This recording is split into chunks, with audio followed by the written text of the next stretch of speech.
you all know, we are pleased and privileged to welcome Yeshua this evening to speak on what must be for him a qualified triumph after so many dedicated and intensive years on behalf of disarmament. Here's a sample of Yeshua's involvement.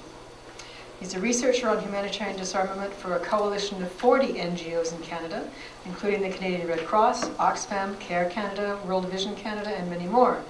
He's a co-founder of the International Action Network on Small Arms and the Cluster Munitions Coalition, two global NGO movements seeking to limit or eliminate the impact of those weapons on human society. It's expected we spent about $1.7 trillion on the arms trade and the military in the last year. 1.7 trillion is an extraordinary amount of money. Does anyone want to hazard a guess how much of the UN budget that would cover? For all of the work that it does, all of the refugee assistance through the UNHCR, all of the cultural preservation by UNESCO, all of the maternal welfare programs run under UNICEF, the health programs run worldwide by the World Health Organization, the labor programs run by the ILO, the huge buildings that they have in New York, Vienna, Geneva, flying diplomats all around the country, all around the world, costs a lot of money. Last year we spent enough on the arms trade and military expenditures to cover all of those expenses by the UN for 70 years. Now, someone will pick out very quickly, we haven't even had a UN for 70 years yet. So this is one of the questions that we have around this. Isn't there something better that we could do with this amount of money? Now, to a certain extent, I think I'm preaching to the choir in this room. There are people who will argue against this. There are other human needs that could be funded with this. It's not a good way to use our money. It's a dead-end investment. When you invest in the infrastructure in the country, you're building support for an economy. Weapons are used primarily for destruction.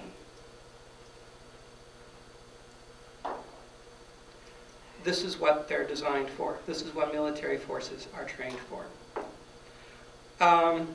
And the Arms Trade Treaty was a process that was brought about to address this. Canada is a country that is involved with the arms trade.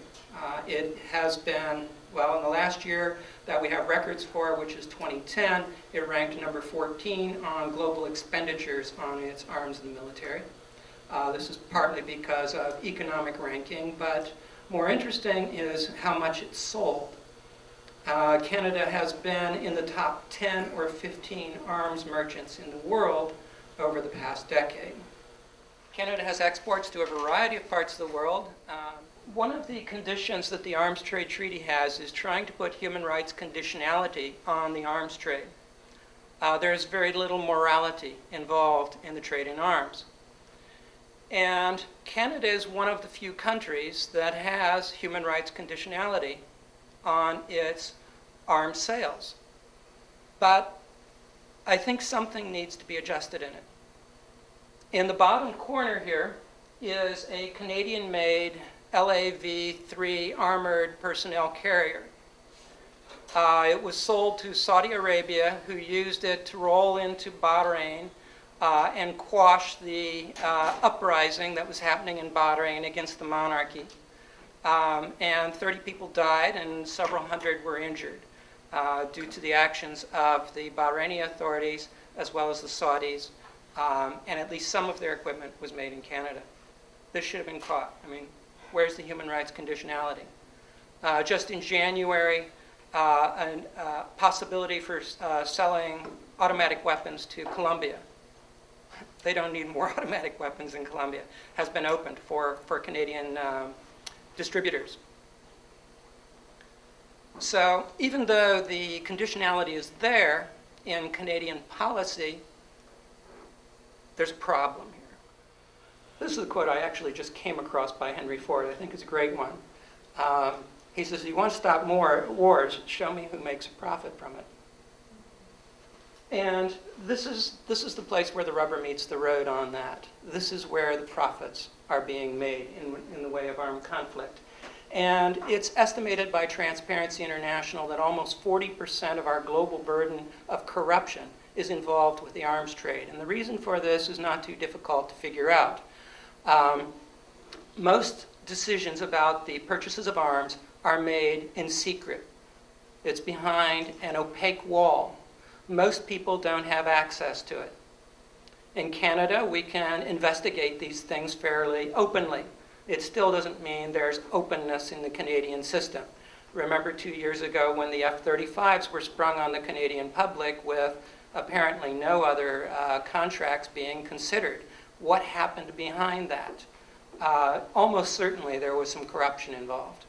But in many countries, you can't even ask these questions. You will find yourself hounded out of your work, or worse. So the opaqueness around arms purchases leads to a closing of freedoms for many people. And it also is a breeding ground. When people can't see it, when they can't monitor what's going on, it just fosters corruption, fosters illegality.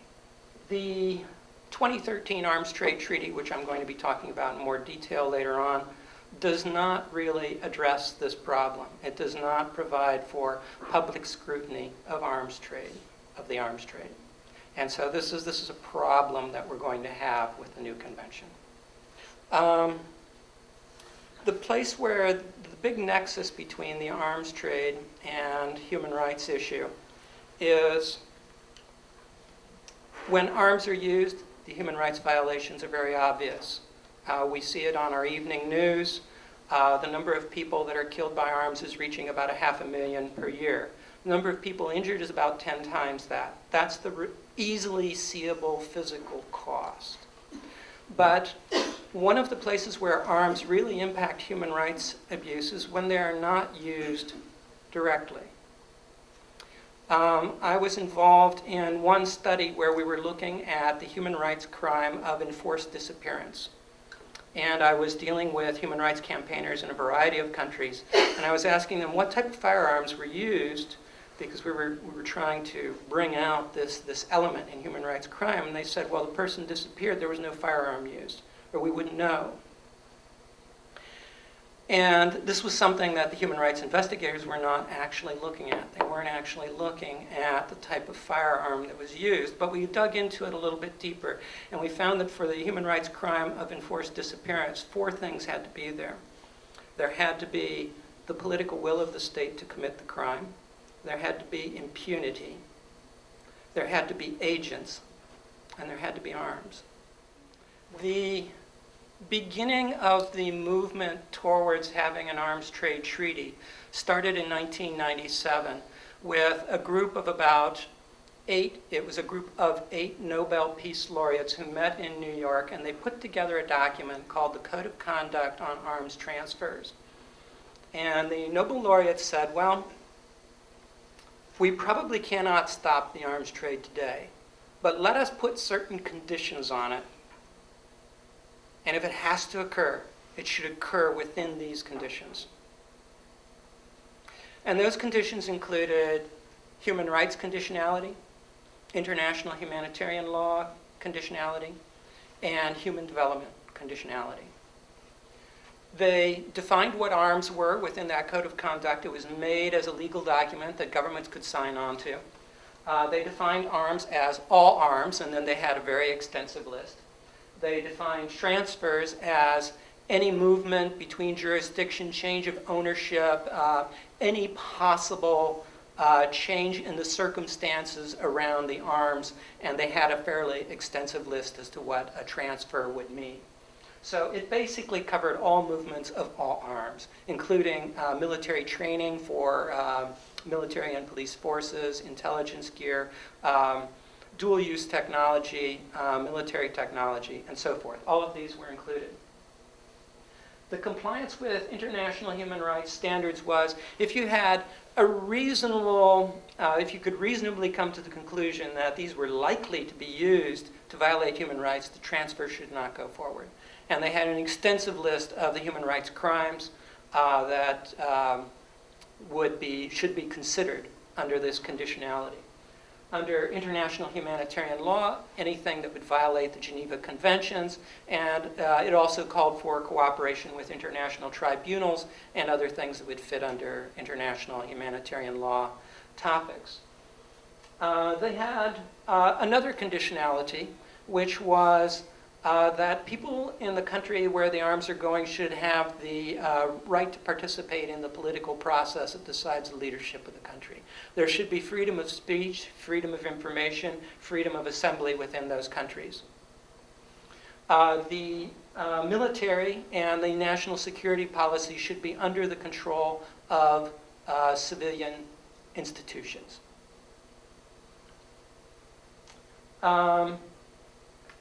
No transfer should take place if there was an international arms embargo on the country, or if there was military sanctions declared by the United Nations on that country. There should be participation by a country in anywhere any arms are sent in the annual UN Register of Conventional Arms, which is a voluntary thing by states. There should be a commitment to promote regional peace, security, and stability, which meant that countries should be committed publicly to resolving their disputes on territory through third-party settlements, and also no arms transfer should take place that would affect a balance of power by sticking in a very modern weapon system in a region where no other country had it, which would ignite an arms race within that region. And it also should be taken on self-defense conditionality. Is this weapon really necessary for the self-defense of the country, or is it above that? If it's above that, it should not be transferred. The country should be involved in all of the major conventions combating terrorism. If they're not, then the transfer should not go through.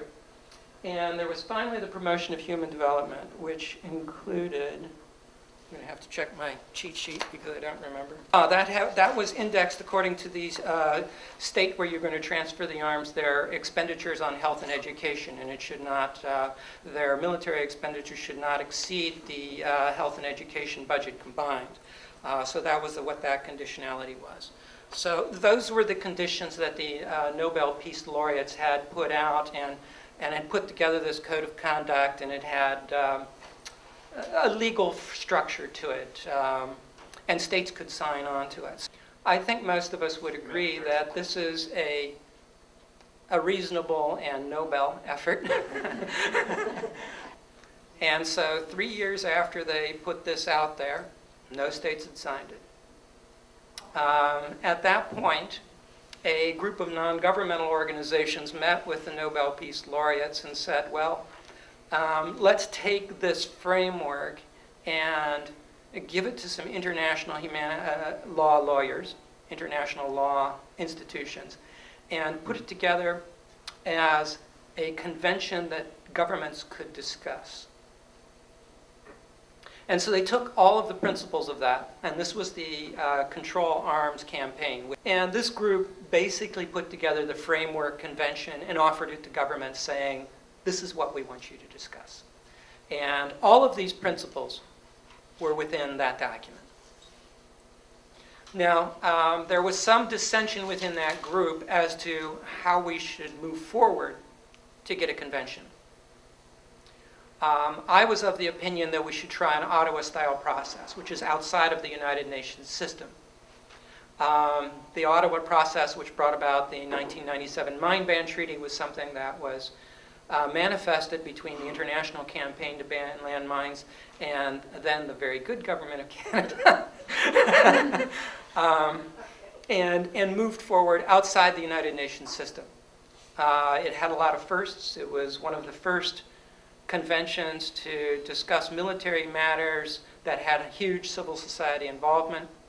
It had the fastest number of ratifications. It's got an extraordinary number of states that have now joined it, 80% of the world's governments. And it's really conditions, changed the state of the world in relation to that issue. And so there was a certain section of people within the campaign who wanted to go by an Ottawa-style process. But others said, well, we're not going to get the key armed states in if we do that. They'll stay outside of it. So another sector said, let's go to the UN system with it. And there's a possibility that if it fails in the UN system, we can always take it outside and do an Ottawa-style process. And that was the decision then to go to the UN. Now that's dangerous because you're essentially turning this document over to the governments to do what they like with. And they did. So for 2 years, the first hurdle was getting the governments to agree to talk about it. That took 8 years of lobbying. So from 2000 to 2008, it was lobbying the governments to get them to that point. And then we finally got them to that point. They had 2 diplomatic conferences to discuss this in 2011 and 2012. Getting my years mixed up now. Anyway, there were 2 diplomatic conferences at the United Nations, and the way that the disarmament mechanism works within the United Nations is they like to use consensus. And this gives you the lowest common denominator. What North Korea agrees to, all the rest of us agree to. This is what consensus gets you. Consensus also gets you something else, invisibility. Nobody needs to look bad for opposing something. So this is why the UN likes to use consensus and hates to vote on anything. They'll avoid voting at all possible costs. They absolutely failed to get an arms trade treaty by consensus.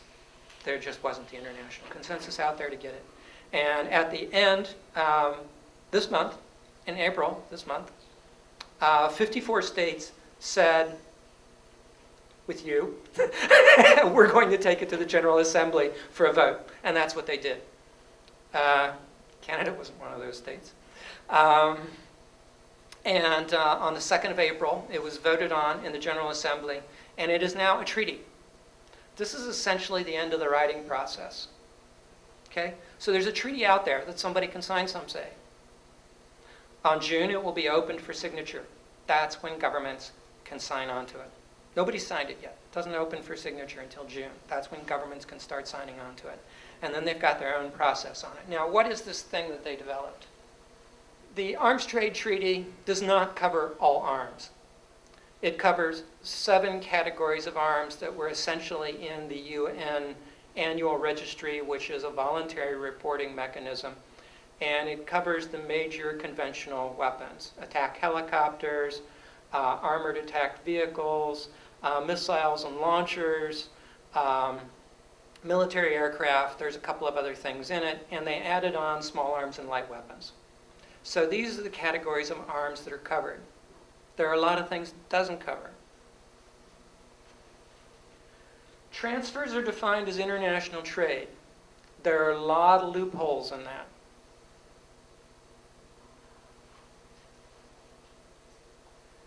States will not authorize an arms transfer who join this convention based on certain human rights conditionality. But it's not, you can reasonably believe that they would violate human rights.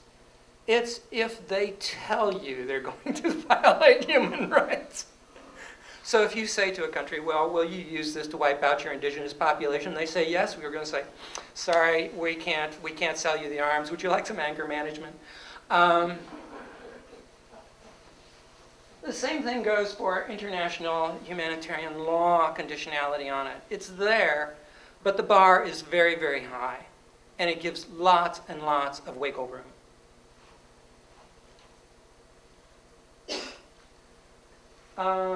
It does have some of the other conditionalities of the Code of Conduct, such as joining terrorism conventions. They're all real big on terrorism. And protocols around transnational organized crime, and so forth.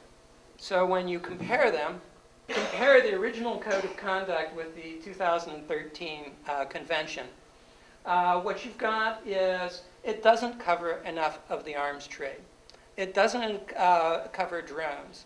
It doesn't cover sensitive military technology. It does not cover military training.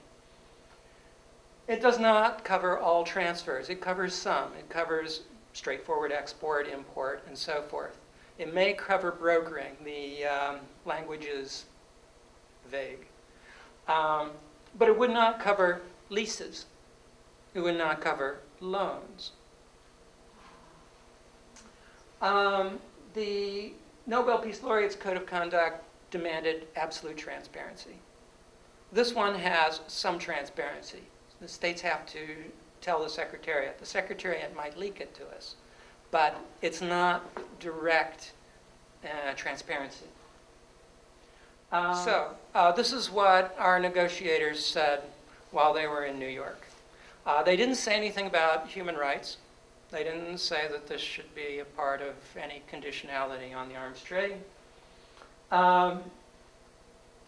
They demanded that any treaty that come out of the process allow the trade in arms. Well, it is called the Arms Trade Treaty, duh.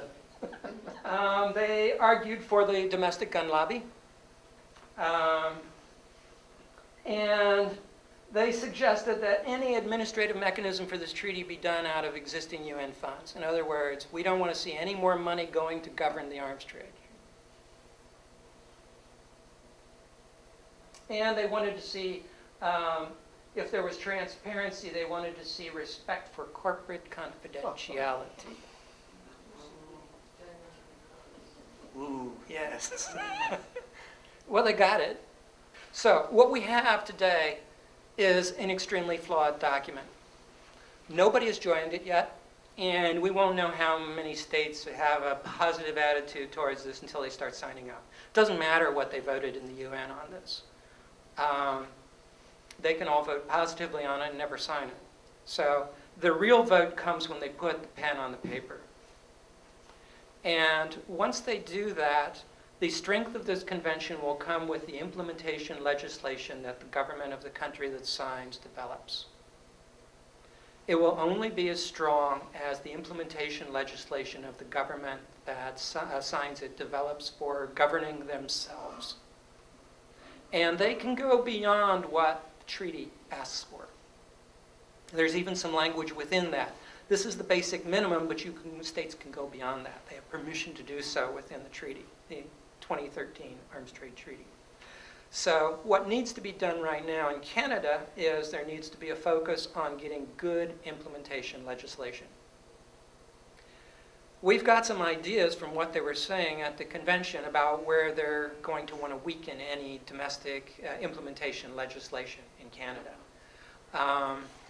So getting strong language there and trying to build in some of the stuff again from the Nobel Peace Laureate's Code of Conduct. There's no reason why Canadians can't introduce this into domestic legislation. We do not want to trade with any country that does not have these institutions. If there is no civilian oversight of the military in that country, we shouldn't be trading with them. Canadians can say this, Canadians can write it into their legislation, and the policy will have to follow that. So this is where the effort needs to be right now, is putting together strong implementation legislation. And the system in this country, I think, as many of you know, is the implementation legislation has to be written before the government can ratify the convention. They're currently trying to put across very weak implementation legislation for the Cluster Munitions Convention, which Canada signed but has not yet ratified. Our movement is actually trying to destroy the implementation legislation in the Canadian Parliament because it is the worst in the world. So it's going to be a lot of work to get good implementation legislation. We can see that already from what they were saying. We can see it from what they're doing on the Cluster Munition Convention. But this is where the effort needs to be now. So the controls on Canada's arms trade will not be put in place by the 2013 convention. They'll be put in place by the implementation legislation involved with this convention here. That's something we have in our hands. That's the end of my presentation. I'll take any questions you might have. The place on the UN agenda where this treaty was shoved into the General Assembly by 58 states was the agenda item on general and complete disarmament. Do very many of you remember where that wording came from? Do you remember the proposal by the President of the United States that was given to the UN through the Secretary of, that was a proposal for the dissolution of all military forces in every country in the world and transference of that expenditure to human development? Yeah.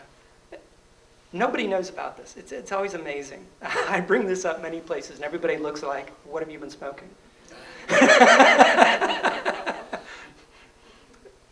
This was a proposal that was made by the United States in 1962. The Russians made a counter proposal, and together they put forward a proposal for the dissolution of all military forces in the world in a set period of time, transference of that budget to human expenditures, the complete dismantlement of all military bases, and there was also a line in there on no propaganda that can incite war. It was quite an interesting document. And I went to look for it on the UN document website recently and found out that it wasn't actually even there. And I asked the library for a copy of it because it exists on a few arcane websites, but it wasn't actually on the UN website. So they put it back up. And that was just this year that they put it back up. But the phrase general and complete disarmament comes from this process. It was put forward by the Russians in the US in the early 60s. And this has been an agenda item that steers all work on disarmament in the United Nations system. We are supposed to be moving towards a world where we have no further military forces, that we've transferred all of that to human development, and then we've dismantled all of our military apparatuses. This is the goal. This is the goal in the United Nations. This is what all the diplomats were talking about 35 or 40 years ago. All of the top diplomats. And today, it is so far removed from people's memory that it seems like you're talking about utopia and, get a grip, kid. And so that's where this term, general and complete, comes from. And it's in that section of the United Nations agenda that we're supposed to be working towards with our disarmament measures that the Arms Trade Treaty was brought up. So that's a little bit of arcane UN history there for you all. Why can't you shout about it a bit more? Who was the president? Was that Kennedy? That was Kennedy. Yeah. Kennedy and Khrushchev. Yeah, but the actual document was named after the negotiators in the U.S. and the USSR at that time, and it was Zorin and McCloy. So it was the Zorin-McCloy Agreement on agreed principles for disarmament negotiations in the UN system by the USSR and the U.S. It was a big, long title.